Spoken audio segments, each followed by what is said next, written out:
Ça y est, donc j'ai lancé l'enregistrement. Bonjour à tous. En particulier à Xavier Fontanet, qu'on est très heureux de recevoir aujourd'hui pour un nouveau webinaire de X Sursaut sur la crise du Covid-19. Donc Xavier Fontanet, je vais le présenter en deux mots, mais je m'excuse par avance parce que je ne pourrais pas dire tout ce qu'il a fait dans sa carrière, mais je peux dire qu'il a été consultant en stratégie au BCG, il a été PDG d'entreprise dont Beneteau et Essilor, des entreprises qu'il a fait croître énormément. Donc il a une expérience de dirigeant, d'entrepreneur, notamment avec un développement à l'international de ces entreprises. Et en plus, il est donc un expert en stratégie. Il enseigne à HEC la stratégie. Il a une émission donc sur BFM Stratégie, où il donne des cours de stratégie passionnants.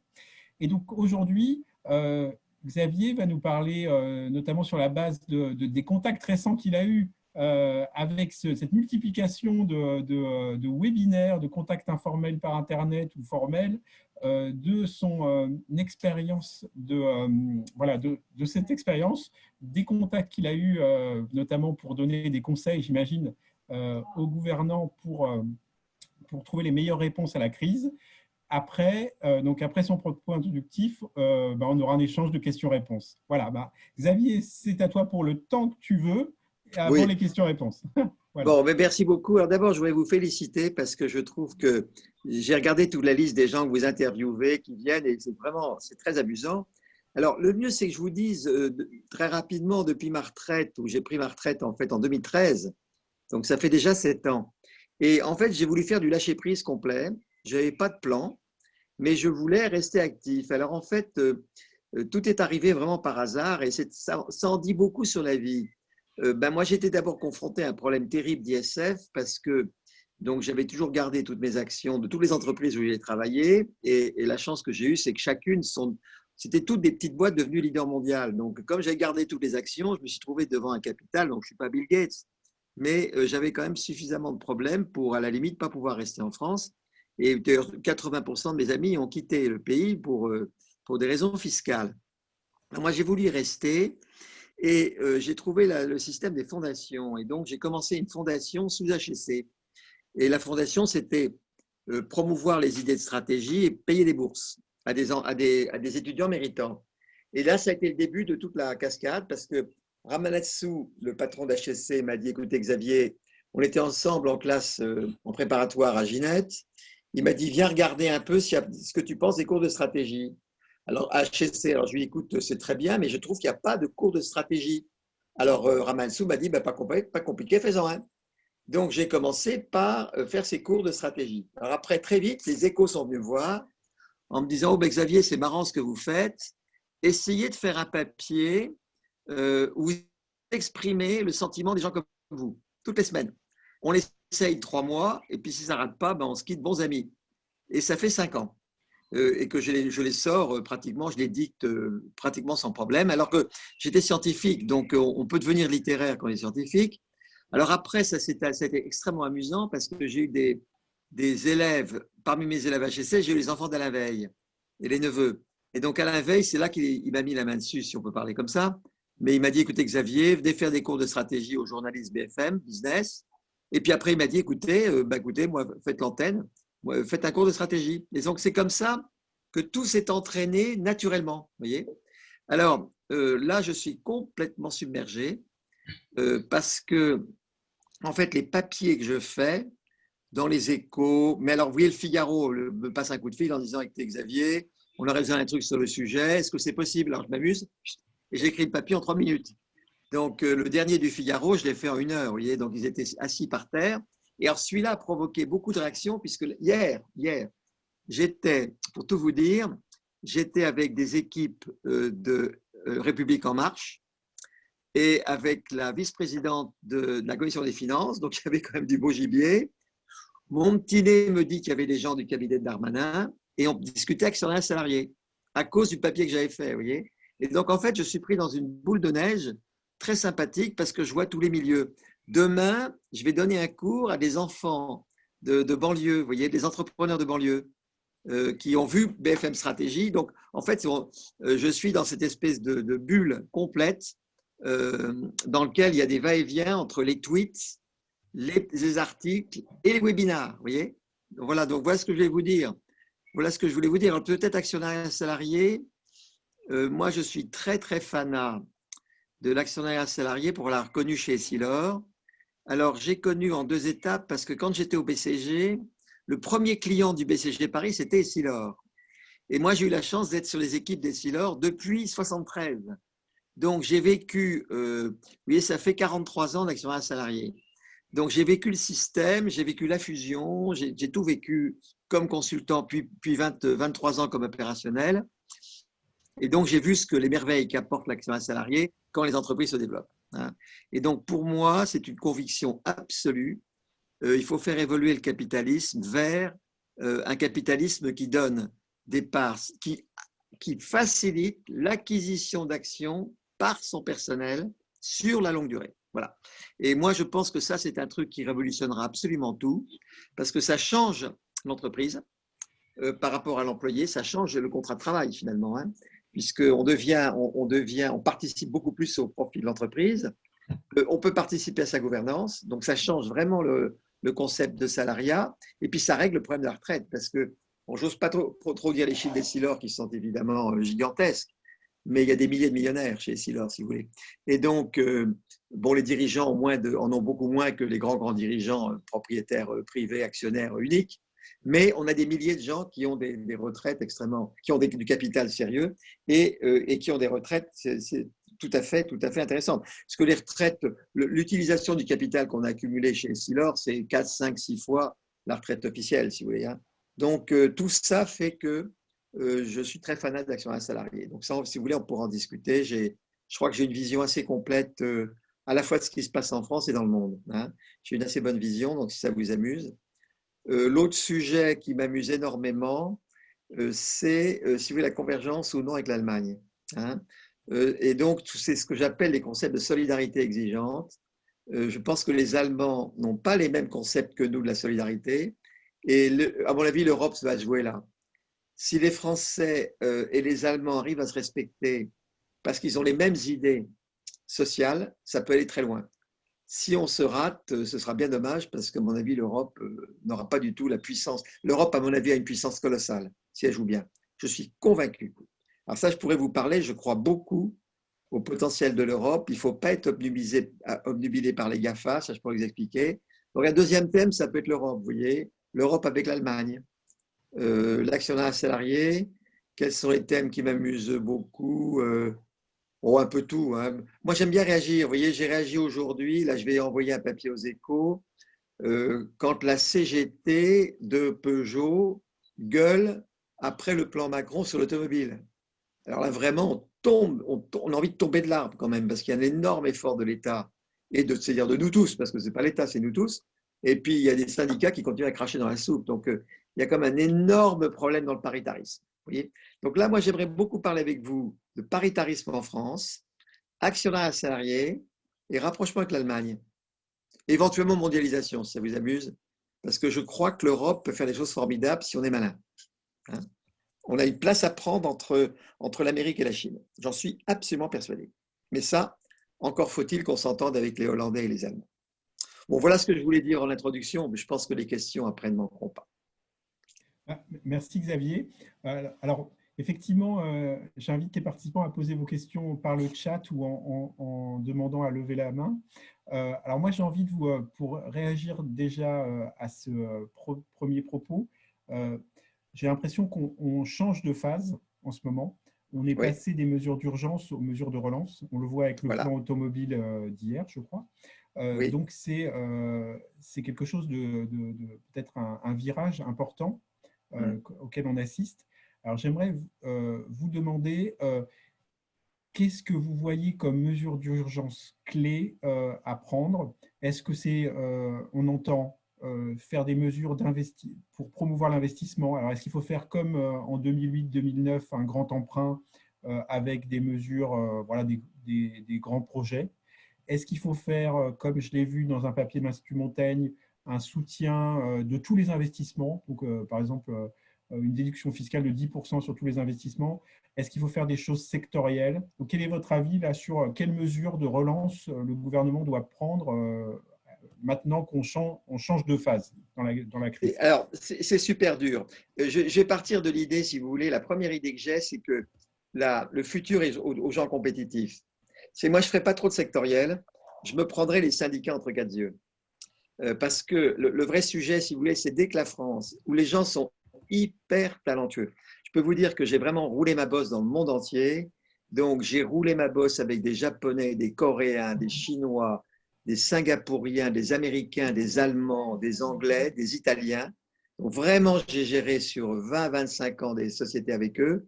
On est très différents, mais je vous assure, le français, il est très talentueux. Le français a tous les talents pour se débrouiller dans un monde compliqué et concurrentiel. Le grand problème qu'on a, à mon avis, c'est l'énorme problème, c'est la sphère sociale. C'est le concept d'État-providence que Chirac a bien malheureusement mis dans la tête des gens. C'est l'idée que l'État comblera les trous des caisses sociales, des caisses de retraite et des caisses de santé, quoi qu'il arrive, ce qui fait que les syndicats sont totalement déraisonnables en pensant que l'argent est infini et que l'argent tombe du ciel. Et donc, on n'arrive pas à avoir des attitudes responsables. Et moi, je suis quand même inquiet de la dérive des syndicats, même la CFDT. Si vous voulez, quand vous regardez ce qui étaient des types comme, je ne sais pas, Nota, ou des filles comme Nota il y a une quinzaine d'années, ce qui étaient des gens comme Bergeron au niveau de la FO. Actuellement, on a quand même des syndicats qui ne sont pas très branchés sur l'économie et puis qui sont tout le temps revendicatifs et qui n'ont pas du tout un sens de réciprocité. Si vous voulez, la SNCF, on leur a quand même repris une dette de 40 milliards. Ça fait en gros 100 000 euros par employé retraité, et puis ils nous pourrissent la vie pendant tout le. Pour influencer sur le Parlement, vous vous rendez compte? Donc là, je trouve qu'il y a un énorme bug à démonter. Et à partir du moment où vous démontez ça, je pense que tout le reste marchera tout seul, indépendamment de politiques sectorielles. Et je trouve que c'est un peu dommage. Bon, c'est très compliqué tout ce qu'il faut faire. Il y a urgence sur l'automobile, mais qu'il n'y ait pas quelque part eu des demandes de compensation des syndicats, vous voyez, en disant écoutez, on va aider l'automobile, mais je m'excuse, on fait un Grenelle des syndicats d'automobile. Je vous donne un exemple extrêmement simple.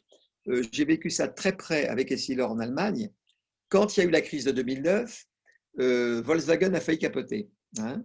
En 2004, Volkswagen a failli capoter et Hartz, qui était donc DRH de Volkswagen, qui est devenu ministre des Finances de Schröder, a inventé un contrat qui est le CDI à temps variable.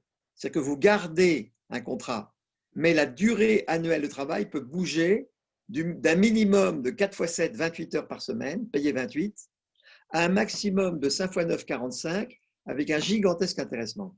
Hein. Ils ont cassé les contrats de travail anciens et ils ont renégocié ces contrats. Et je peux vous dire que l'automobile allemande, elle va passer beaucoup mieux la crise que l'automobile française, qui est beaucoup trop figée dans ses contrats de travail. Et moi, je pense qu'il faudrait lancer des renégociations dans tous les métiers dans lesquels vous avez des métiers de produits d'investissement. Les métiers de consommation, vous voyez bien avec le Danone, tout ça, L'Oréal, ça passe la crise parce qu'on consomme tout le temps. Le métier d'investissement s'arrête complètement en cas de crise parce qu'on continue à utiliser son équipement sans en acheter un nouveau. Donc, je trouve que dans tous les métiers d'équipement, il faudrait passer à des contrats de travail comme ceux qu'ont fait les Allemands avec ce qu'ils appellent, ils ont appelé ça Kurzarbeit, mais c'est CDI à temps variable, vous voyez. Et je pense, moi, mon idée, c'est très facile, hein, et puis je ne veux pas me hisser au-delà de ma condition parce que je suis qu'un modeste retraité, mais, et c'est très, très difficile de gérer tout ça. Mais je pense qu'il y a un énorme rendez-vous social pour rendre les syndicats responsables. Et les Allemands ont un concept absolument génial qui s'appelle la solidarité exigeante.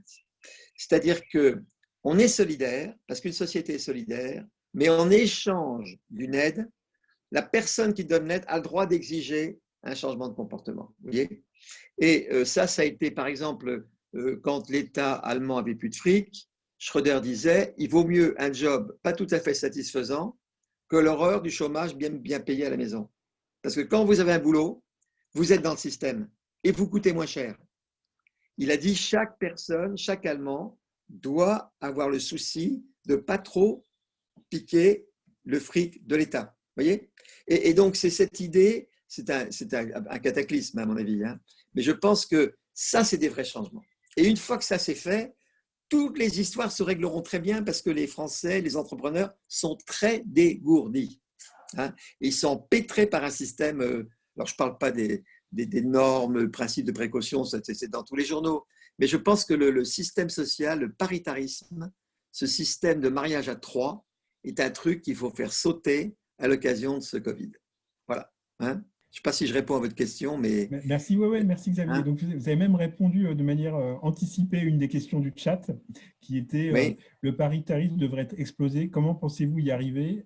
Alors, comment peut-on démonter les syndicats? Et voilà. Et Marie-Louise Casademont répond oui, bonne réponse. Vous avez répondu. Oui, le truc, il faut expliquer qu'il n'y a plus de fric. Je pense que si vous voulez, il y a beaucoup de pédagogie à réécrire.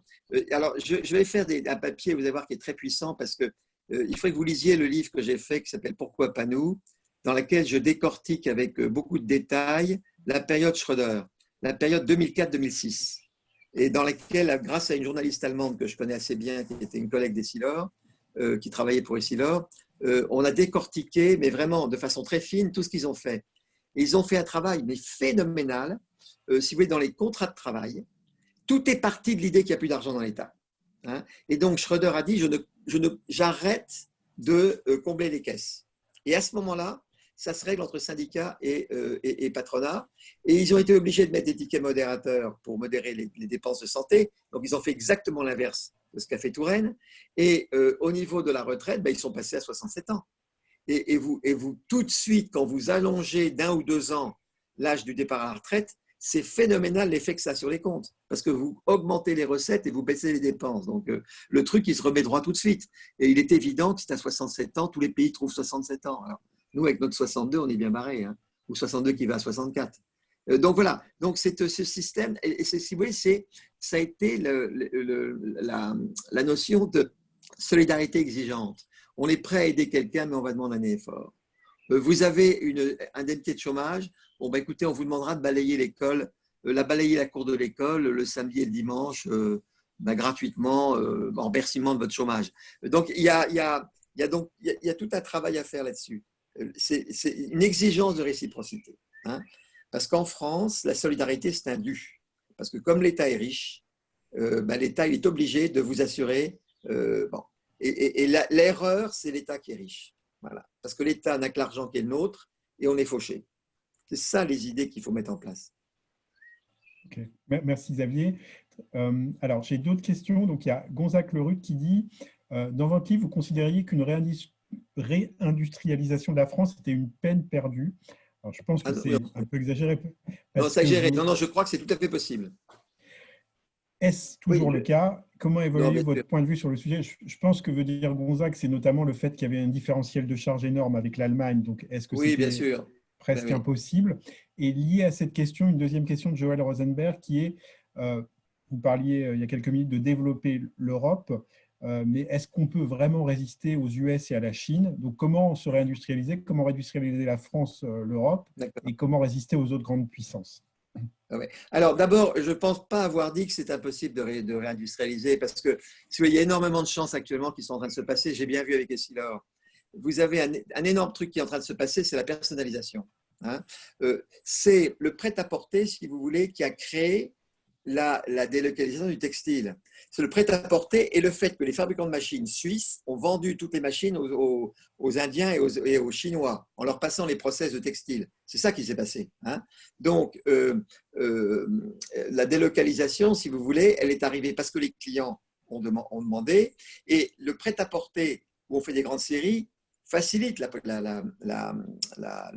délocalisation. Vous mettez des chaînes fondées sur des stocks. Mais tout Essilor, le grand secret d'Essilor que personne n'a compris, c'est qu'on est passé du prêt-à-porter en fait à la mesure industrielle, c'est-à-dire qu'on fait des verres différents pour chacun. Alors ça coûte beaucoup plus cher que du prêt-à-porter, mais il n'y a pas photo en matière de vision. Quand on a fait des verres qui sont exactement adaptés à votre besoin visuel. Et donc toute la stratégie d'Essilor, ça a été de remplacer des usines de production de série par des ateliers de prescription à l'unité. Hein. Et les produits sont tellement meilleurs, c'est comme ça qu'on a battu tout le monde. On a battu les Allemands et les Japonais qui n'ont pas vu le coup arriver. Alors, ils nous ont ils sont vite mis mais on leur a mis des tailles, on l'a vraiment mis. Et donc, ça veut dire que la personnalisation est une chance pour réindustrialiser. Le deuxième truc, c'est évidemment les robots. Et le troisième truc, c'est évidemment toutes les techniques, imprimantes 3D, tout ça. Donc, je pense qu'il y a une très grande capacité de réindustrialiser. La deuxième raison, c'est que je pense que l'Amérique, elle est tuée par le net. Alors, évidemment, dans le net, on est foutu. Il n'y a absolument aucune chance de rattraper les GAFA, tout ça. Mais, je pense que l'industrie de base américaine a été tuée parce que tous les cerveaux sont partis du côté du net. Et pour moi, il y a un exemple très intéressant, c'est General Electric. General Electric, il y a 20 ans, c'était la plus belle boîte du monde. Et vous avez vu ce qui est arrivé. Mais ce n'est pas parce que les marchés sont tombés. Mais c'est que vous prenez, moi j'étais administrateur de Schneider pendant 10 ans ou 12 ans, je peux vous dire que Schneider et Siemens écrasent General Electric dans tous les domaines électriques. Donc l'industrie européenne est beaucoup plus forte. Mais vous prenez tout. Airbus était en train de coller une claque à Boeing. Il était en train de les défoncer. Boeing a eu des gros problèmes techniques, mais Airbus était en train de passer devant. Vous voyez, donc c'est pas de pause qui s'est arrivé. Et il y a beaucoup. Regardez l'automobile. Les Américains ne tiennent plus la route. Hein. Les gars qui tiennent la route en automobile. Alors regardez l'émission que j'ai faite sur BFM Stratégie. C'est évidemment les Japonais et les Européens, on va dire honnêtement les Allemands. Hein. Donc, si vous prenez tous les métiers de base qui vont continuer, l'Europe, elle est très très forte parce qu'on peut tout à fait jouer de la dissension entre Américains et Chinois. Parce qu'on peut prendre le marché américain des produits assez traditionnels. Alors, c'est moins brillant peut-être que le net, mais c'était ça. Et alors, sur le net, moi, j'ai toujours une idée un peu révolutionnaire, mais qui a commencé à jouer, c'est qu'il faudrait casser le système de tu me donnes tes données et je te donne les applis. Il faudrait faire un système dans lequel, en Europe, on impose de vendre ces données personnelles et de payer les applis. Et je vais expliquer ce qui va se passer, parce que la puissance du tu me donnes tes données et je te donne les appuis, ça donne un énorme effet d'échelle. Et ça donne l'effet d'échelle sur lequel se sont construits toutes les GAFA. Mais alors ça pose des problèmes fiscaux aussi, parce que l'argent, on ne sait plus où il est. Alors que si vous êtes obligé à payer les données et vendre les applis, vous avez les comptes d'exploitation par pays dans lesquels les États européens pourront retrouver leurs impôts. Vous voyez, et je pense que c'est ça qu'il faut faire. Et donc, il y a des journalistes, d'ailleurs, du Nouvelle de The Economist, qui ont trouvé l'idée très marrante. J'ai discuté avec eux, ils sont en train de lancer une boule de neige autour de cette idée de casser le système en s'attaquant à ça.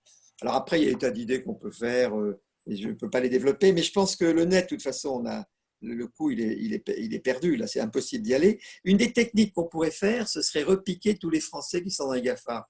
Parce que moi, je suis un ancien BCG, et comme c'est BCG qui sponsorise les émissions BFM, je suis redevenu un peu dans le vieux schnock, et ils sont très sympas avec moi, donc je parle avec eux. On a étudié ensemble le net avec deux gars très très forts du BCG, Kachaner et Gourevitch. Gourevitch a beaucoup travaillé pour les gars du net. Et je pense qu'il y a en gros, restez bien assis, les stock options des Français dans les grandes, il y a à peu près peut-être pour 100 milliards de plus-value. Donc l'Europe serait assez maligne pour relancer des systèmes de recherche partant de zéro sur une base de gens avec des nouvelles clientèles dont on connaît les noms, vous voyez, et en disant tous les plus-values stock options, si c'est investi dans du net, fiscalité zéro. Il y a 100 milliards à piquer sur la table. Et ça, c'est des trucs, vous nourrissez de l'adversaire. Donc je pense qu'il y aurait des tas de trucs à faire. Dans le traditionnel, l'Europe a beaucoup de cartes à jouer. Et dans le net, si le législateur européen était un peu malin, il y aurait des coups de génie à faire. Moi, je suis persuadé. Hein. Nous, c'est le genre de trucs qu'on a passé notre temps à faire avec les Silors. Hein. Donc, je pense que ça, c'est des idées qu'il faut souffler aux gouvernants, sachant que les choses ne sont pas faciles. Hein. Mais si vous voulez, moi, j'ai la chance d'avoir travaillé avec tous les pays du monde. Et je veux dire, intellectuellement, le couple franco-allemand, il est drôlement puissant. Parce que le français est dégourdi, foutoir, créatif. Et l'allemand est très organisé, beaucoup moins créatif, mais discipliné. Le français est très bon dans les situations bordéliques. Dès que la situation se stabilise, l'allemand est écrasant, avec tous ses systèmes de qualité, sa capacité d'obéissance. Mais quand vous mettez ensemble des Français et des Allemands, à mon avis, s'ils arrivent à s'entendre, ça fait des trucs imbattables. Et Silor, en fait, c'était une boîte très franco-allemande. Parce que toute la technique, les grands techniciens, il y avait plein d'Allemands. Et donc, on a réussi à faire coïncider la créativité française avec la rigueur allemande. Et donc, moi, je crois que l'Europe a d'énormes cartes à jouer. Et puis la Chine, si vous voulez, faut pas se faire d'histoire. Ils vont être très gênés, et je les connais bien, et je connais très très bien, par la qualité. Parce qu'ils ont produit des produits de mauvaise qualité. Et je peux vous dire que la mauvaise qualité chinoise, elle va faire des drames dans les 10 ans qui viennent. Et moi, je vois les nouvelles générations, dès qu'il y a un produit qui pète, ils disent « Ah ben c'est normal, c'est un produit chinois ». Et là, je pense qu'ils ne sont pas au bout de leur peine. Et je connais les grands dirigeants chinois, ils sont très inquiets des images de mauvaise qualité. Donc moi, je pense que l'Europe, elle a beaucoup à jouer, mais ça suppose vraiment qu'on s'entende. Alors quand je dis allemand, c'est hollandais, hein, parce que les Hollandais sont très, très, très importants dans le système. Les Scandinaves sont très, très bons aussi. Donc il faut que l'Europe du Sud s'entende avec l'Europe du Nord. Voilà. Mais moi, je pense que l'Europe peut bien jouer. Maintenant, si jamais on se bouffe le nez, l'Europe, ce sera une petite zone, toute petite zone entre les États-Unis et la Chine. Voilà un petit peu mes réactions, vous voyez. Merci Xavier. On sent la stratégie intelligente pour que l'Europe s'en sorte. Alors j'ai deux questions de participants. D'abord Hubert Lévy-Lambert et puis après Jean Salmona. Ah oui, Hubert, si tu veux poser ta question. Oui, bonjour. Bonjour. Je suis impressionné par toutes ces idées qui fusent, mais je regrette que la France et l'Europe, c'est quand même deux pays tout à fait différents. J'en prends pour exemple un article du Figaro d'aujourd'hui sur le précautionnisme. Le précautionnisme, c'est ce que Jacques Chirac a mis dans la Constitution, le principe de précaution, grâce auquel on n'ose plus bouger maintenant de crainte de se retrouver au tribunal. Alors, je voudrais prendre l'exemple de monsieur le président du MEDEF, qui a suggéré il y a quelques semaines qu'une des solutions de nos problèmes serait de travailler plus. Il a rapidement fait machine arrière et la solution maintenant qui nous est venue d'une prix Nobel malheureusement française, Esther Duflo, dire mais il suffit de remettre l'ISF. L'ISF, ça fera 3 milliards de recettes pour combler les 50 ou 100 milliards qu'on a mis dans Air France, dans Peugeot et compagnie. Comment est-ce qu'on peut trouver un moyen d'expliquer à des gens comme la CGT, dont j'ai vu hier d'ailleurs curieusement qu'on reproche à ce monsieur d'être trop conciliant. Alors, qu'est-ce que vous dites? Oui, alors effectivement, dans l'histoire des prix Nobel, j'ai fait aussi un papier. Alors, vous le verrez, je l'ai envoyé à Contrepoint. Vous voyez qui est Contrepoint? Oui, parce que moi, c'est très amusant. On me commande énormément de papier. Et il y a Contrepoint. Vous voyez ce que c'est? C'est une nouvelle revue. C'est complètement spontané. Ils demandent des papiers gratuits. Hein. Et alors, c'était vraiment pour lutter avec Duflo. Alors, si vous voulez, moi, j'ai eu la chance, moi, je ne suis pas du tout un grand intello, mais j'ai eu la chance de quand même être confronté à des gens hyper intelligents, hyper travailleurs, hyper formés et diplômés, parfois des prix, et qui se trompent. Hein. C'est pas parce que se tromper, c'est une autre dimension qui est supérieure. Et donc, Esther Duflo, c'est quelqu'un qui est diplômée, intelligente, travailleuse, sauf qu'elle se trompe. Hein. Et bon, par charité chrétienne, je ne vais pas trop donner, mais je connais beaucoup de gens avec qui je dis, écoute, tu es plus intelligent que moi, tu travailles plus, sauf que tu te trompes, tu es givré, c'est tout. Et donc, moi, la réponse, si vous voulez, c'est l'élection à un salarié. Hein. Il est évident qu'il vaut beaucoup mieux donner le capital directement dans l'entreprise que passer par la case impôt. Parce que quand vous passez par la case impôt, vous démotivez. Et alors, la preuve, c'est très simple. Regardez en Suisse.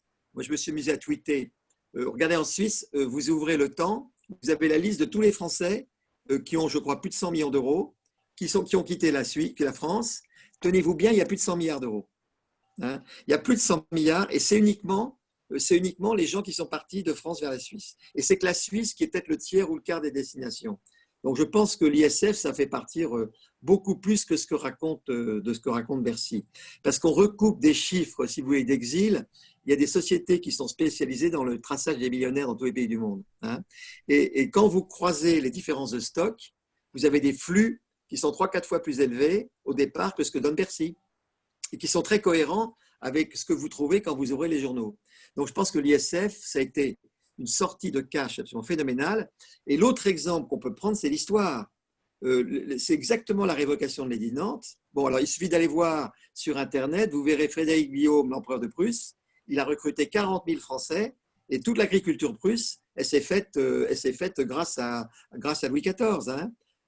Regardez l'horlogerie suisse. Toute l'horlogerie suisse, c'est en fait des Français qui ont quitté c'était des Huguenots qui ont quitté pour la Suisse. Donc les cadeaux que la France a fait, avec que ce soit de la révocation de l'édit de Nantes ou la tyrannie sur des riches avec l'ISF, ça appauvrit le pays.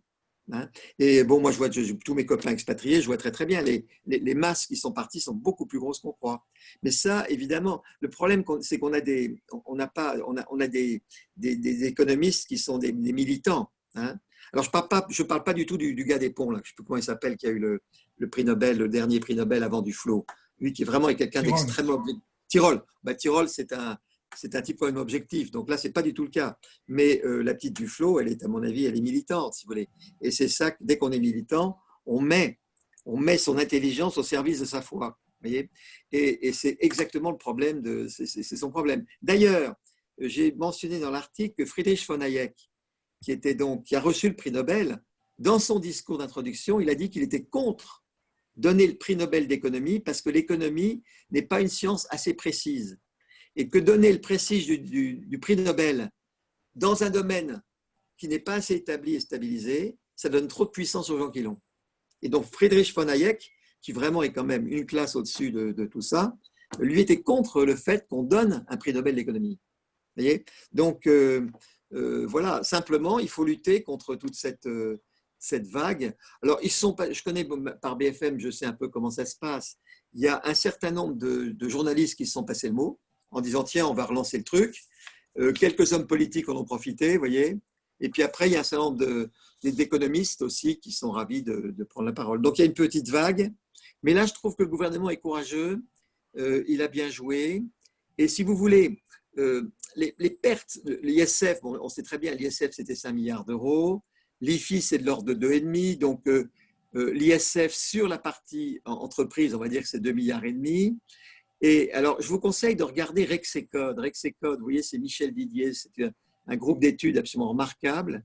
Ils ont fait des calculs de ce qu'a fait perdre l'ISF et les calculs de Rexecode. Je discutais avec eux hier parce que j'ai fait un papier, je voulais vérifier que je ne disais pas de bêtises. Ils disent qu'en gros, c'est 50 milliards mini de perte de PIB. Donc, vous voyez, ça fait 50 milliards mini de perte de PIB, ça fait en gros 30 milliards de recettes sociales et fiscales. Ça veut dire qu'en fait, on perd 10 fois la somme qu'on collecte. Hein. Donc, quand on dit qu'on va collecter 3 milliards d'euros pour payer, en fait, on perd 10 fois ce qu'on collecte. Hein. Donc, il ne faut pas l'oublier, ça. Donc, simplement, il faut l'expliquer. Alors, je vais revenir à l'histoire de solidarité exigeante. Ce qui était très intéressant du temps de Schröder et de Hartz, c'est qu'ils ont travaillé avec l'éducation nationale pour réécrire les cours d'économie aux enfants. Parce que les cours d'économie étaient trop macro et un tout petit peu pris par les sociologues. Et donc, ils ont remis les cours d'économie beaucoup plus entreprises. Et donc, je pense qu'il y a un truc à faire là-dessus sur la France. Et le deuxième truc qu'ils ont fait, c'est qu'ils ont pris la justice entre quatre yeux. Parce qu'on voit bien qu'avec les prud'hommes, moi j'ai vécu ça en tant qu'essileur, les juges ne sont pas objectifs. Les juges favorisent l'employé par rapport à l'entreprise. C'est absolument évident. Et ça, ce n'est pas responsable. Et je ne sais pas si vous avez vu dans l'histoire de Sandouville. Bon, la Sandouville, on a empêché Renault d'ouvrir. Donc, tout le monde a attaqué la CGT. Mais moi, personnellement, j'aurais été aux commandes, j'aurais appelé le ministre de la Justice en disant « Attendez, qu'est-ce que c'est que ce juge qui, de façon tout à fait formelle, a dit bah, « Il y a un gars qui n'est pas là, il n'y a pas la signature, je dis non. » Quelque part, ça mérite des explications. Et donc, dans le concept de solidarité exigeante qu'ont fait Schröder et Hartz, il y avait non seulement la sphère sociale, mais il y avait la sphère éducative et la sphère juridique. Tous les trois ont été briefés sur la nécessité de faire évoluer les pensées. C'est pour ça que je vais revenir sur cette période Schröder-Hartz qui est absolument passionnante et il faudrait faire des livres pour expliquer ça aux Français. À mon avis, ça ferait beaucoup de bien. Ou il faudrait faire venir à la télé des types comme Schröder et Hartz dans des grandes émissions où ils expliquent ce qui s'est vraiment passé. Voilà, voilà. Merci Xavier. Alors, on a une autre question de Jean Salmona. Donc Jean, si tu veux poser ta question. Avec plaisir. Bonjour, vous m'entendez? Bonjour, très bien, oui, oui. On ne peut que souscrire à tout ce que vous avez dit. On a un problème, c'est qu'on a un système relativement stable. D'un côté, l'opinion publique, les syndicats et les médias qui s'auto-entretiennent les uns les autres. Ouais. Comment faire pour faire bouger ce système qui est stable et l'amener à un autre système stable où on aurait fait exploser le paritarisme, pardon, où on aurait déplacé l'âge de la retraite vers un âge plus raisonnable, semblable à celui de l'Allemagne. Les Français ne sont pas des Allemands. Comment faire, non pas pour qu'ils deviennent des Allemands, mais pour qu'ils deviennent rationnels, matures et pas pusillanimes et moins sensibles aux bêtises que peuvent raconter non seulement les médias, mais certains syndicats. Ouais. Moi, c'est les sous. Vous voyez, je pense que, si vous voulez, bon, alors, je ne veux pas m'élever au-dessus de ma condition, d'accord? Et c'est très, très difficile. Le peuple français est très difficile à gérer. Vous voyez, je raconte toujours l'histoire qui fait rire tout le monde, mais c'est exactement ça. Quand j'avais des gros problèmes, on va dire un problème grave technique ou un énorme truc vraiment grave sur Essilor, où la boutique est secouée, d'accord? Alors, bon, vous savez ce qui se passe, c'est qu'on met tout le monde dans la pièce, on a un comité exécutif, et notre comité exécutif était très mondial, hein. Il y avait quand même des gens de tous les pays. Alors, c'est très amusant parce que le Français, il va tout de suite trouver, le matin, à 9h du matin, il fait un exposé génial, il a trouvé la bêtise, il fout le bordel, et il a mis le doigt sur le problème, et là, à ce moment-là, il est absolument ravi, il a fait son boulot. Et puis après, alors, en matière de trouver les solutions, ben vous voyez au bout de quelques temps, ben les Allemands, les Suisses allemands, les Japonais quand il y en a, les Américains arrivent avec des solutions. Mais le Français a une capacité de destruction absolument extraordinaire et il est beaucoup moins créatif. Bon, alors à l'inverse, moi je raconte toujours l'histoire de Napoléon parce que Napoléon est un type épouvantable, mais c'est quand même quelqu'un qui a vraiment compris les Français, d'accord? Et alors Napoléon, il était très marrant parce que qu'est-ce qu'il faisait? Il était tout le temps dans les champs de bataille avec les soldats. Vous savez qu'il a failli plusieurs fois se faire piquer par l'ennemi parce que la veille des batailles, il allait dans les tentes expliquer la stratégie du lendemain. Et là, les Français ils se révèlent, c'est-à-dire qu'ils disaient « Empereur, tu nous as bien expliqué la stratégie, t'en fais pas, on sera là demain ». Donc je pense que les Français, et c'est ce que réussissait bien De Gaulle, ils ont besoin de croire dans la grande stratégie. Et quand la grande stratégie est bonne, on arrive à les motiver. Moi, chez Essilor, c'était très, très net. Je n'étais pas du tout un manager de détail, mais j'expliquais les stratégies. Et les gens me disaient, Xavier, attends, dès que tu sais où il faut qu'on aille, on y croit, à ce moment, on se débrouille. Tu n'as pas besoin de rentrer dans le détail, on va assumer le détail. Et ça, je faisais assez confiance, à quoi dans les Allemands. Hein. Et donc, je pense que c'est par là qu'il faut prendre les Français, mais c'est très difficile. Le deuxième sujet, si vous voulez, on a eu des moments difficiles, c'est vraiment l'argent, si vous voulez. Quand vous dites qu'il n'y a plus de fric, eh ben, si jamais l'argent n'est pas là, je m'excuse, la boîte, on la ferme, on l'arrêtera. Si vous êtes crédible, vous déclenchez dans la tête des gens un mécanisme de responsabilité. Et moi, je ne l'ai pas vécu, heureusement, très souvent, mais quand même, j'ai vécu 3-4 fois, dont une fois très, très sérieuse et très, très grave. Et là, j'étais absolument stupéfait par la capacité à prendre des responsabilités, à écouter les choses, mais il fallait que les gens aient compris qu'ils étaient en danger de mort, qu'il n'y avait plus de sous. Et c'est là où Chirac, avec non seulement le principe de précaution, mais l'idée d'État-providence, qui est aussi grave, je pense que Chirac, lui, est un gars sympa, mais il a fait beaucoup de dégâts avec le truc de précaution et l'État-providence, il a déresponsabilisé tout le monde. Et alors après, quand on dit qu'il n'y a plus de fric, on dit non, il suffit de le piquer, regardez tous les mecs qui sont riches, tout ça. Et moi, ce mécanisme, il faut absolument, et jusqu'ici, je trouve que Macron pédagogiquement n'a pas réussi à l'exprimer. Puis alors, quand on part dans les politiques industrielles, tout ça, on laisse entendre qu'il y a du fric. Donc voilà mon idée, vous voyez. je ne réponds pas à toutes les questions et encore une fois, je ne veux pas m'élever au-dessus de ma condition. Hein. Mais je pense que le fric, c'est très très important d'expliquer qu'il n'y a plus de sous. Et quelque part, les gens, là je suis à l'Optudie, au Pays Bigoudin, vous voyez, à la campagne, les gens, quand on discute avec les gens de la base, ils savent qu'il n'y a plus de fric. Hein. Ils le savent. C'est des gens qu'on médiatise trop. Alors, si vous voulez, le vrai sujet, le sujet, alors, votre question, je reviens à votre question, il faudrait que vous lisiez le dernier livre de Pompidou. Alain Pompidou, le fils de Pompidou, a écrit un livre absolument extraordinaire, c'est le dernier livre. Il est tombé sur une caisse où Pompidou mettait les lettres auxquelles il tenait le plus. Vous voyez? Et toutes les lettres qu'il a écrites depuis qu'il était tout petit. Hein, donc, ça commence, hein, le livre est assez long, il est inégal en qualité, et plus vous allez vers la fin, plus ça devient intéressant parce que vous avez toutes les lettres qu'il envoie aux ministres, aux dirigeants étrangers, qu'il envoie aux journalistes. Et vous savez, la dernière lettre, elle est passionnante. C'est il recommande un comité d'éthique des médias et il recommande un code d'éthique des médias. Et il dit, c'est peut-être la chose la plus importante. Les deux trucs qu'il voulait faire, c'est très amusant à la fin, c'est réécrire. Il avait demandé à Braudel de réécrire les cours d'histoire, de géographie et d'économie.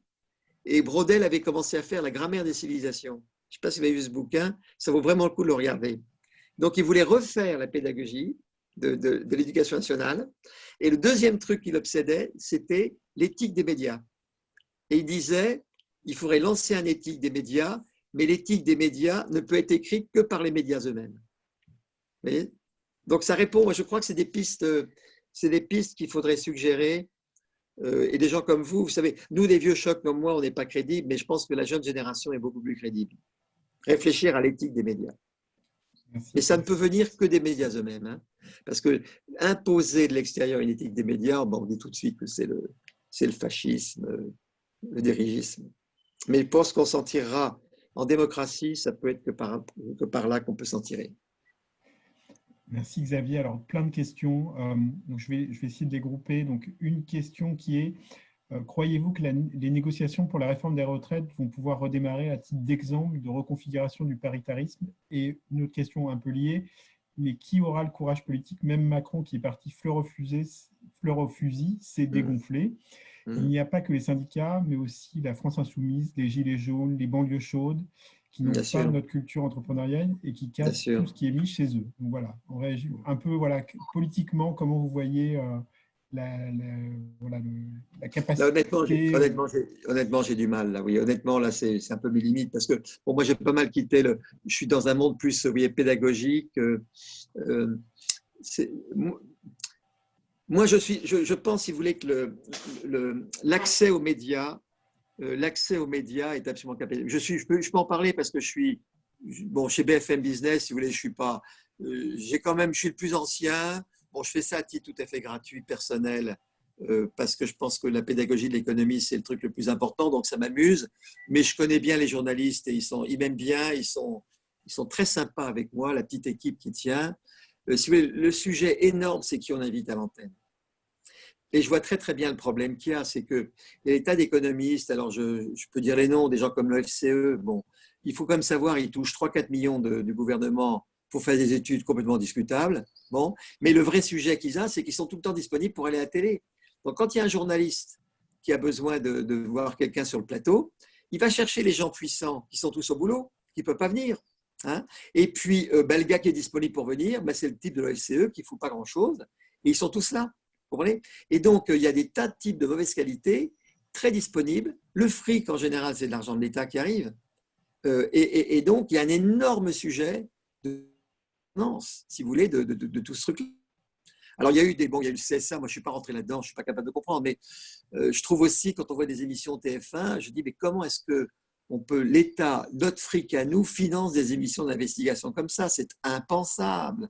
Et donc, c'est un sujet très délicat, mais je pense que c'est vraiment par là que ça commence. Alors, le truc, c'est d'encourager les gens entre guillemets bien, à ce qu'on leur donne les micros. Il faut écrire aux chefs de chaîne. Moi, j'écris beaucoup quand il y a de mauvaises émissions. Hein. Je dis, pourquoi est-ce que vous avez donné la parole encore? Et alors, si vous voulez, le truc qui est très, très grave dont je me rends compte, c'est que la publicité continue à être une grande source de recettes, si vous voulez. Et donc, ce sont souvent des systèmes d'intelligence artificielle qui suggèrent les gens invités. Parce que quand vous faites venir Mélenchon après Macron, vous êtes sûr d'avoir beaucoup de monde.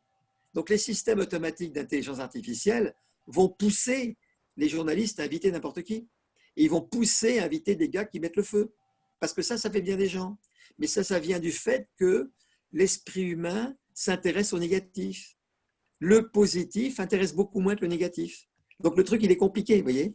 Alors, qu'est-ce qui règle ça? C'est des génies de communication. Schröder, moi, j'ai vraiment étudié la pensée de Schröder. Alors, Schröder, il paraissait comme un type, c'est un type qui est orphelin.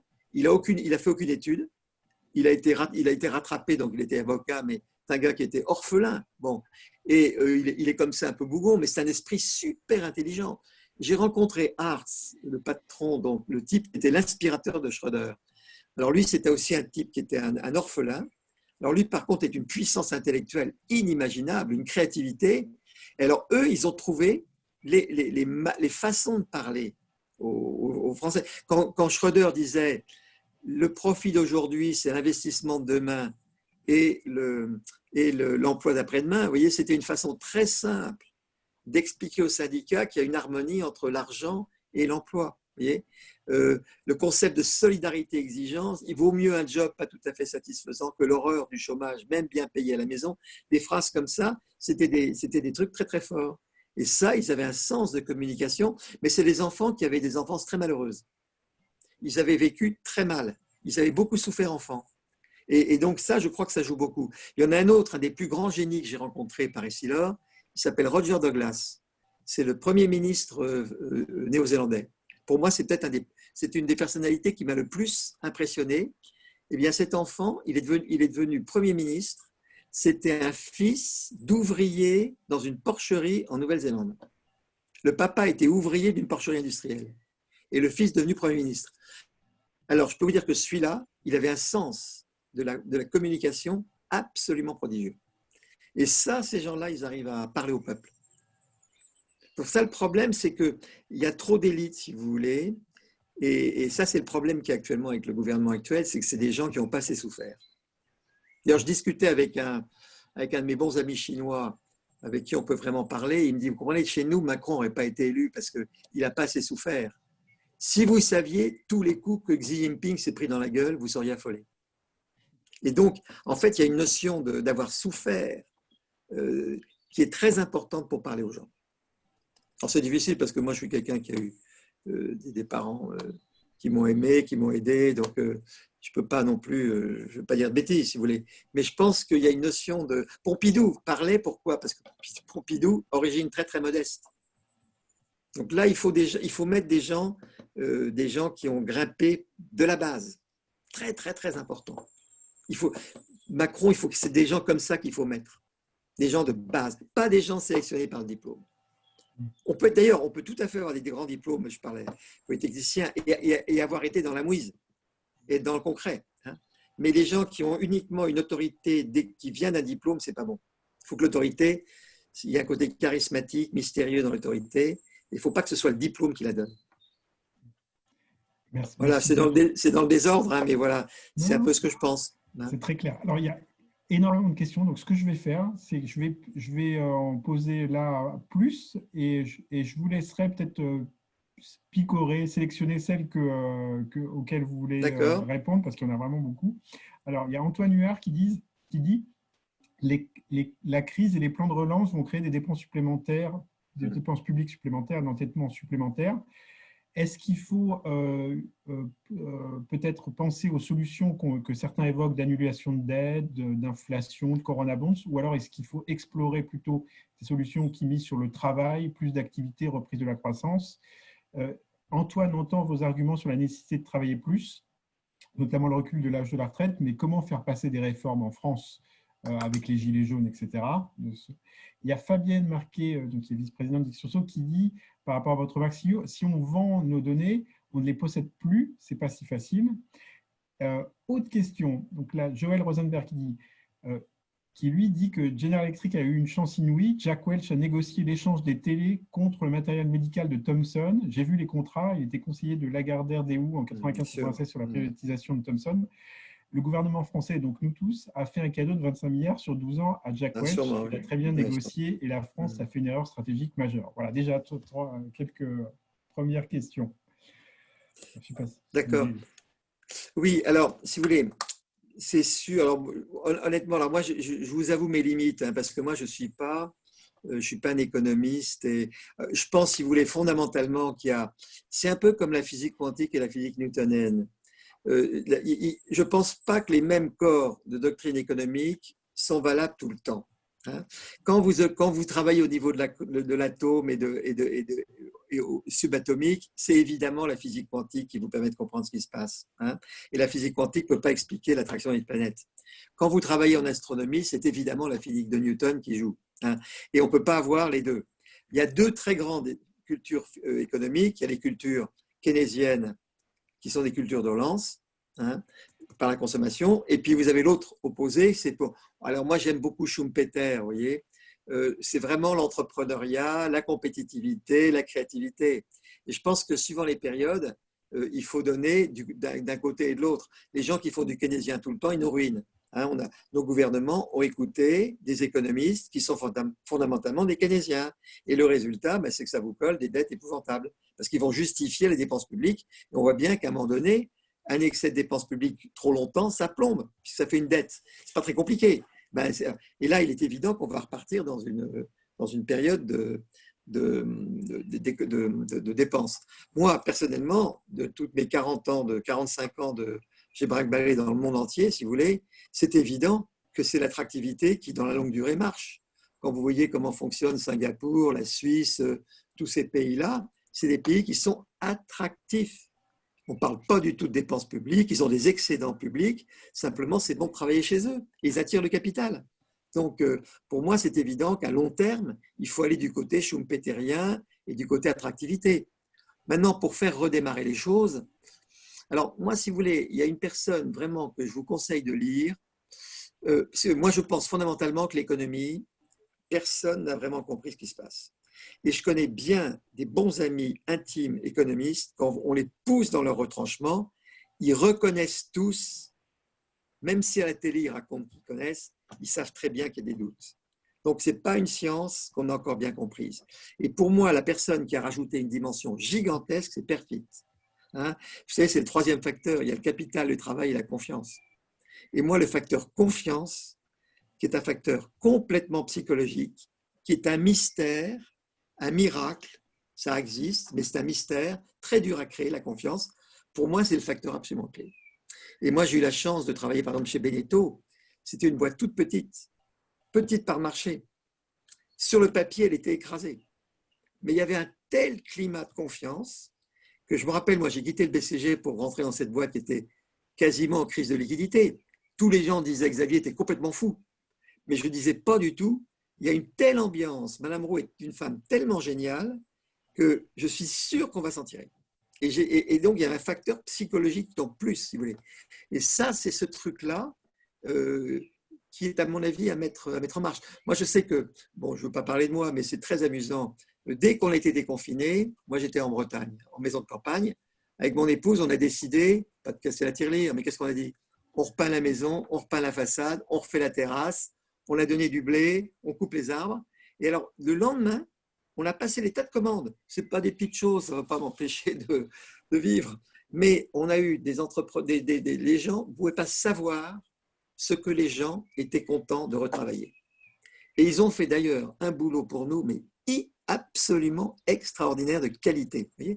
Et je pense que c'est le mécanisme expliquant, écoutez, remettez-vous à dépenser, rachetez des produits. Vous voyez. J'ai presque envie d'aller acheter une bagnole pour faire plaisir aux concessionnaires. Vous voyez. Je lui dis, écoutez, moi, je vous vends ma bagnole, vous m'en prenez une, je mets un peu d'argent pour le sourire du concessionnaire. Vous voyez.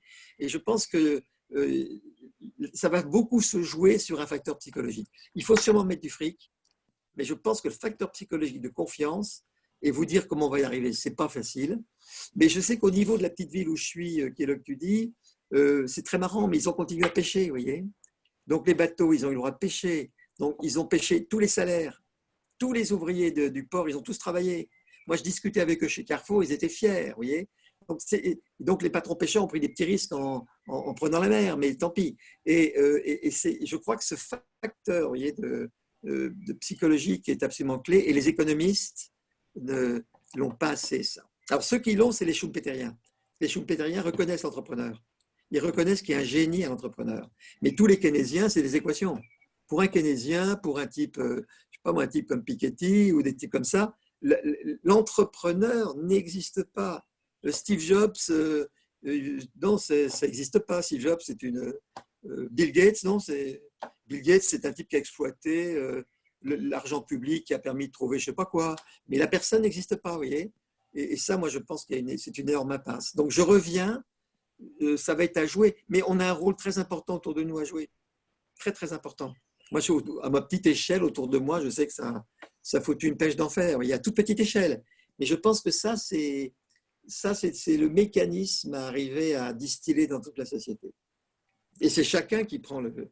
Et moi, j'ai fait une très bonne affaire, hein, parce qu'ils m'ont fait des conditions très, très, très, très, très favorables. Et je suis ravi de ce que j'ai fait. Donc, c'est redémarrer l'économie, vous voyez, c'est le facteur confiance. Merci, Le facteur Xavier. confiance. Perfit, lisez Perfit. Le miracle en économie. Du miracle en économie. C'est un bijou. Ok. Hubert qui me dit aussi aller au restaurant. Donc, on va peut-être bientôt pouvoir Ah bah oui, bien sûr. retourner au Il faut aller restaurant. au restaurant, il faut consommer. Il faut consommer. Hein. Alors, Il ne Xavier, faut pas épargner. Non, le gros problème qu'on a, c'est que les gens vont épargner. Ils sont ouais. froussards, donc ils vont épargner. Le français est froussard. Hein. Il faut savoir que le français a un côté froussard. Il peut être très courageux quand il a des beaux ans, mais il peut être très froussard, le français. Il est jaloux et froussard. Hein. Envieux et froussard, c'est ses deux gros défauts. Alors, Xavier, je vais vous poser les dernières questions et après, je vous laisserai conclure. Donc, alors, je sélectionne celles pour lesquelles je pense que vous n'avez pas encore répondu parce qu'il y avait des questions qui recoupaient celles précédentes. Donc, il y en a une de Marie-Louise Casademont. La crise Covid a bien montré que le grand public ne pense qu'à l'État-providence. Et Ouais. Renaud Hamelin qui dit est-ce qu'on doit avoir peur d'une crise sociale? Donc ça, c'est vrai que c'est une bonne question aussi. Bien sûr, bah sûrement, oui, c'est vrai. Une bonne remarque d'Hubert qui dit Pompidou a dégommé Chabon et la nouvelle société. Voilà. Donc ça, c'est une remarque aussi. Ah bah oui, là, il s'est passé un truc très grave à ce moment-là. Hein. Je pense qu'on a sous-estimé le lynchage c'est Giscard qui l'a envoyé avec les impôts. Hein. Giscard l'a bien coulé avec l'histoire de l'avoir fiscal. Hein. Parce que Pompidou ne voulait pas de Giscard. Hein. Ça, mon père était ministre, je peux vous dire. Et j'ai bien discuté après avec Alain Pompidou. Pompidou ne voulait pas de Giscard. Hein. Ça, c'est très, très clair. Et donc, Chaban, qui a été… Il n'aimait pas Chaban. Chaban, bon, il avait un style de vie qui plaisait. Il agaçait beaucoup Pompidou, mais je pense que ça aurait été meilleur avec Chaban parce qu'on n'aurait pas eu Mitterrand. Enfin bon, moi, j'ai des idées, je suis droite. Hein. Mais on n'aurait pas eu Mitterrand parce que Chaban aurait piqué les radicaux. Et Mitterrand n'aurait jamais réussi à monter. Donc, je pense que quand Chaban a raté son coup, ça a été un moment très important. Très, très important. Vous voyez, Xavier, que vous avez une expertise politique aussi. Oui, bon. Alors, d'autres questions. Je continue sur toutes les questions qui restent. Donc, pour l'éducation, on ne s'en sortira jamais, sauf à prendre quelques bonnes idées de Luc Ferry, ministre. Qu'en pensez-vous? Donc, l'éducation, c'est aussi un sujet important. Bien sûr, bien sûr. Hubert qui dit TF1, c'est Bouygues. Autre remarque aussi, c'est vrai que dans les grands médias, les grandes chaînes de télé, il y a aussi des grands patrons français. Ouais. Marie-Louise, qui est toujours sur les médias, dit que Macron avait dit qu'il supprimerait les médias publics, mais il ne l'a pas fait.